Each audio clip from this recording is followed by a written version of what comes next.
This podcast is brought to you by Most Valuable Podcasts, leading the league in podcasting entertainment. What is going on, everybody? Welcome back into MTP Sports and welcome back into the Fast Break. My name is Jake Neverman. I am here with my, I don't know if I want to call him beautiful today, but beautiful co-host, Dave Oster. What? And Ricky Widmer. I thought he was going to come to me first. What's up? And today we're going to be talking about a lot of Eastern Conference teams, as the Eastern Conference is kind of on crack so far this season. I don't know how to explain it. We'll be touching on maybe some Western Conference teams depending on our last segment. Before we do that, though, check out down in the link below our Patreon. It is wow, I just completely blanked. I meant to say Discord first, and I said Patreon. Patreon down below. You can roll with it, Jake. You can watch our recordings live every single week. We record these every single Monday night. You can join in the chat, get your input. We read out. Shout out to all of our Patrons. Also, exclusive content as draft season rolls on. And Dave and I's first big board should be going up soon. And I think we're doing another recording about international players or something this week. Honestly, Dave is the one who kind of guides me through that, even though I host it. He picks the topics. Also, our Discord down below. Yeah. Also, our Discord down below. Check it out. Free to join the community. Please join the community. Free. I'll say free as well. NBA, NFL chats, wrestling chats, baseball chats, whatever you want. It's depression for me, but maybe other people will enjoy it and want to talk sports right now. And also, please hit that subscribe button, hit that like button, hit that bell so you get notified every single time we do post a video. I think I got all the rambling out of the way pretty quickly this time. Mm-hmm. But we're going to start out in the Eastern Conference today. What? Dame Lillard decided to play basketball today. I'm sorry. Yeah, because Giannis isn't playing. We'll talk about them later. 1 and 12 against the Grizzlies. Fast forward, we will talk about them later. I know I will. But we're going to talk about the Cleveland Cavaliers first today. The only undefeated team. Well, as we're recording this, they are losing to the Bucks right now, 96-91 or 106-101. Yeah, so they could be not undefeated by the time we talk about this, but we just want to talk about them in general because their play has been absolutely fantastic this year. Basically the same exact roster as last year, but they look like a completely different ball club this year. So I'll go to Dave first. Dave, your overall thoughts on the Cavs this year and their play so far? Yeah, I mean, the difference maker, we talked about a little bit before we got recording. Having a coach matters in the NBA. And Kenny Atkinson, given guards, is a great coach. He is one of the best guard coaches in the NBA, as we've known for a couple of years now. Oh God, Cooper Flagg's on the floor stretching his leg. Okay. Sorry, I got this podcast is not off to, dude, they're up like 20. Turn the game off. All right. Peace and peace for Cooper Flagg's leg. So yeah, Kenny Atkinson, great coach, great with guards, and obviously this team, Darius Garland last year got sidetracked through injuries not of his own control, and obviously Donovan Mitchell is just a different kind of beast out there. So we're watching the best of the best right now from those two, and then you're getting Evan Mobley contributing something on offense, which is literally all they needed. Bonus factor, Isaac Okoro doesn't look terrible for them, which is nice. It's not the playoffs. And Karis LeVert, up to him being out, was shooting incredibly well, way too well. I was gonna say. Way too well. We all knew that wasn't the last. But yeah, I just think they're the best combination team right now of they've got guard play that can kill you, and their big play is just so staunch in the paint that it's hard to attack them. And yet we're watching a Bucks team maybe cook them from the outside. So we'll see. Yeah, I mean, I think that really is the only way to attack them right now because their rim protection is so elite and their switchability that they can shut down most pick and rolls because they'll just put Evan Mobley or Jared Allen. Doesn't really matter which one on your picker, and they can switch everything basically. So maybe the way to get at them is at Donovan Mitchell and Darius Garland a little bit because while Kenny Atkinson is a great offensive coach with guards, it's going to be hard to hide those two guys for long stretches of time when games matter. But again, we talk about it all the time. We talk about it in our preseason rankings. Center defense is the most thing that matters. And when you have two big men that have such large wingspans and are so talented in terms of rim protecting, then yeah, I think they're super talented. Ricky, what are your thoughts? Dave took the words right out of my mouth. Having a coach matters. However, I do want to point something out here. And I don't want to take anything away from the Cavaliers. They've played absolutely great. But looking at their first their first 7 games, besides the Knicks, the Lakers even, and the Bucks, who have you played? I expect this team to beat the Raptors, to beat the Pistons, to beat the Wizards, and to beat a Paolo-less, a Banchero-less Magic team. So, what do we, I even threw my pen, what are we talking about here? They're really 3-0. Those are like 3 games we're shocked because they're 7-0 and not like maybe 6-1, 5-2. Like the Knicks outside of that, like the first game they looked horrible. Like, are the Knicks even going to be the team we thought they were going to be this year? The Bucks have looked horrible. Like give them their due, but really, like, look at the schedule. Who have you played? I think the 7-0 team. But I think the flip side of it is it's not about this early in the it's not about your schedule. They've beaten the crap out of those teams though. You can only beat who's on your schedule. Yes. You can only beat, but also it's their way that they've played. Like, it's not like they're just beating these teams by 2 or 3 points and then skating their way by. Like they beat the Bucks by 1.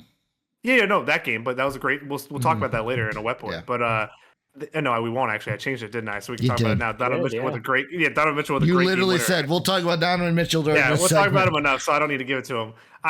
It's just the way they've played and the way their guards and Darius Garland kind of looks back to what he was about 2 years ago now. We'll see if that continues. He's had a horrendous streak of injury record, that's been so unlucky. Like, he had his jaw wired shut for like a month last year. Like, extremely unlucky. So if they can get him back to his form 2 years ago, his eye, you have Donovan Mitchell, who's incredible. And now, I'll go to you with this, Dave. We're seeing Evan Mobley kind of take maybe not the complete offensive leap, but a little bit more. Step. Yeah, he's in the right direction right now. Watch him be a little more confident in taking threes right now is nice. Obviously, he needs to make them at some point, but like at least the floor stretching idea is there, and you're gonna hopefully end up with teams having to be honest with him on that perimeter, because that's all you're really hoping for, because we've seen him be able to put the ball on the floor a little bit and take people off the dribble. Again, really encouraging for someone of his size to be able to have that kind of offensive tool in his game. But also it works really well, like, offensively with their team, because they have a couple outside gunners between Niang, Sam Merrill, and missing a name. Strus isn't playing yet, but they've got some like specialty shooters. Basically, we'll just leave it at that. Like they've got specialists, and I think that is the right mix on their team. So like they have, if one guy's not hot, they have other options that they can try to beat you. They can beat you from the 3-point line. They can beat you from inside the paint. Like, it just feels like one really well balanced, oiled machine. And I think because the fact that they didn't have turnover on this roster, like, there's just something to be said about the continuity. And as a Bulls fan, just saying that hurt me so much more than you could possibly imagine, because the word continuity is it's like a swear word in Chicago. Do you think this is like, since they're one of the only rosters outside of the Bucks, which is ironic, towards the top that has kind of stayed together? Obviously the Celtics, the Bucks turned over not a lot though. Well, I guess technically, like, Chris Middleton's a starter, but he's just always hurt. Yeah, but like you keep your main guys, right? Damon Giannis stay, Brook Lopez stays, Bobby Portis stays, and your coach from last year also stays. So it's for now. Oh yeah.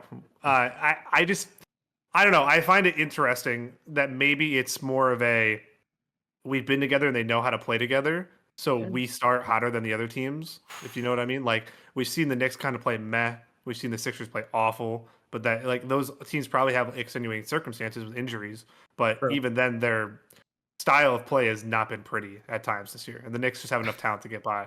What, Ricky? They're going to do it again. They're up by 2 on the Bucks with 2 left. Of course. So I will say this. A little bit, you guys didn't hear, but a little mishap. Thought I had the tab muted. So while Dave was talking, the game played for like a second over him. But like, I'm sitting here, I'm like, I want to know what happens while we're doing this. And they just hit a ridiculous shot with 2:19 to go up 108-106. Like, are you telling me that a Doc Rivers led team is blowing a fourth quarter lead? Or is it Kenny Ackett? Like, is this team, like, I just ragged on them for like, oh, you beat, like, but are they just going to be that team that's going to be battle tested this year, to where, like, when they get to the playoffs, Kenny's going to be like, hey, remember that game in November? The 2 games against the Bucks in November? We've been here before, boys. We know what it's like to play this team when the chips are on the line and it's a tie game under 2 minutes to go, to where it's like, do the Cavs win the finals this year? I will go that far. Are they going to win the finals this year? Well, first of all, you made your point about them playing the Bucks. They might not have to play the Bucks in the playoffs at this rate. You're right. So You're right. I guess obviously. But like, what team is gonna eventually be the kryptonite to this team in the playoffs? I know it's a long time away and it's a long season. We're only 7-8 games in. You have to start with their own problems that we saw last year in the playoffs and how those are going to change. All right, Dean Wade is never healthy enough to play the full season. He's one of their most important role guys. Jared Allen was called a baby by his own coach. I won't use the actual word that he called him, but he called him a baby because he wouldn't play through a rib injury. And then Darius Garland, we'll see if he can stay healthy for the whole year. Did he call him a certain kind of cat? No, not that one. He called him a B word, Yeah. a botch. See, that's what I thought before, but then I'm like, that doesn't correlate with being a baby. Yeah. Like we've seen Jared Allen struggle multiple times in the playoffs now. Mitchell is Mitchell. Mitchell's him. I'm not the slight bit worried about him, as Dave would never say before. Crown him. I'm just saying it's time there are 3 shooting guards in the league. You know, and then they're all at the top of their game. And then my other thing is, it's Karis LeVert, right? He's gonna revert to what he usually is at some point. He's gonna Karis LeVert back to the So how long do they keep this up? I think they could storm the regular season. Until someone gets injured. Are they a 60-win team in the East this year? No, because honestly, it looks like it's Boston and then a gap right now. And if we're saying that, yes, they've beaten some bad teams, and we'll see. There's 45 seconds left if they can, hang on here. I expect them to go undefeated for long, but like the idea is if they could win 60 in the regular season, is this man just snacking during the show? What kind of professionals do we got working here? Oh my gosh, this podcast is off the rails already.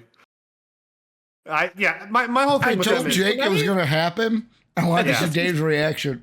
Yeah. This team's built for the regular season. Like that's what I was saying. Is that not Kenny Atkinson? Like, I mean, we got to see in the playoffs how he coaches it, but like, I truly think that the team is it's a well balanced, team, and then it turns into during the playoffs. Could you count on guys like Niang and Sam Merrill to nail shots at away games? Can you count on Evan Mobley to show up offensively when he needs to? Like, can we count on Darius Garland to stay healthy a whole year? Well, yeah. I mean, Jake mentioned that. So that's why I was like, I mean, it's there's a lot of question marks still, but I think they should like cruise the regular season. I think 55 to 60 wins is realistic in the East for them because we're seeing the gap right now between like the East is dreadful. There are like 5 good teams in the East, and 2 of them are hurt. So yeah, we're just I don't know. Maybe I'm too early on that, but I think that they're genuinely one of the best regular season teams. They're gonna go 8-0. They're up by 4. They're up by 4 with 12 left. Yeah, my whole thing with them is like in the East. I guess the East is an overall point is, I think a lot of these East teams are going to find more of a groove in the second half of the season. Okay.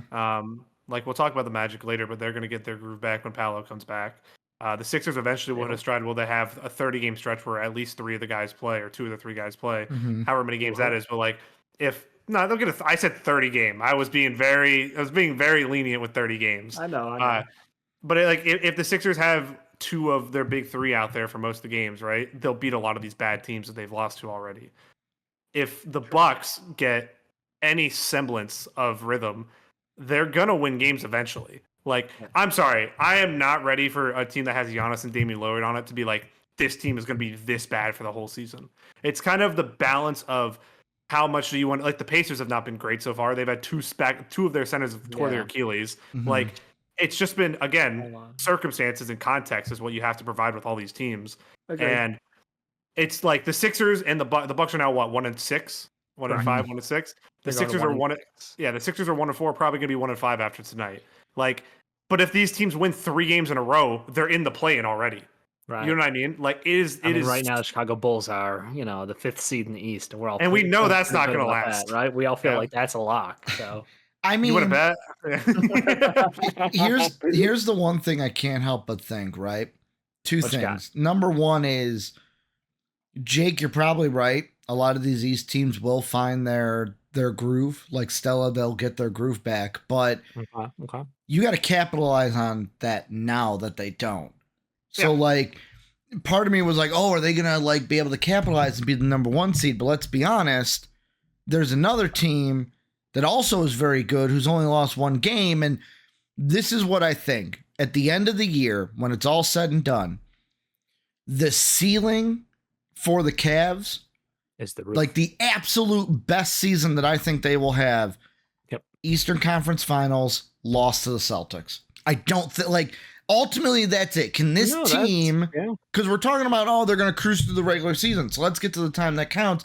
Right now, I think the only team that they cannot overcome or will have a hard time overcoming is the Celtics. It ain't going to be like the Mavs last year, where the Mavs overcame teams. Like, no one had the Mavs in the finals last year.